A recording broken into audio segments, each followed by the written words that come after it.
নিজের হাতের উপার্জিত একটি রুটি অন্যের দেওয়া কোরমা পোলাও চাইতে অতি উত্তম। ভয় এবং নিরাপত্তাহীনতাগুলি অচেতনভাবে নিজের দ্বারা সৃষ্টি। যদি নিজেরা সৃষ্টি না করি তবে তাদের কোনো অস্তিত্ব নেই। বিদ্যা এমন একটি সম্পদ যা বিতরণ করলে বাড়ে।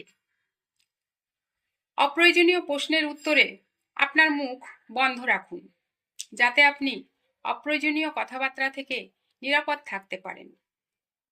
মন্দ কাজ হতে আত্মরক্ষার জন্য পরিচ্ছন্ন মনের প্রয়োজন। মন পরিচ্ছন্ন থাকলে দেহও পরিচ্ছন্ন থাকে। মুখের কথা হচ্ছে থুতুর মতো, যা একবার মুখ থেকে ফেলে দিলে আর ভিতরে নেওয়া সম্ভব নয়। তাই কথা বলার সময় খুব চিন্তা করে বলা উচিত। আপনি যা ভালোবাসেন তা অর্জন করতে হলে আপনাকে অবশ্যই আপনার অপছন্দের বিষয়টিতে ধৈর্য ধারণ করতে হবে। যে সৎ হয়, নিন্দা তার কোনো অনিষ্ট করতে পারে না। ঘটনার চেয়ে রটনার রূপ অনেক বেশি বিচিত্র এবং গতিবেগও প্রচণ্ড। মানুষের মধ্যে যতগুলি মারাত্মক দোষের সমাবেশ ঘটে, এর মধ্যে কার্পণ্য দোষটি উল্লেখযোগ্য।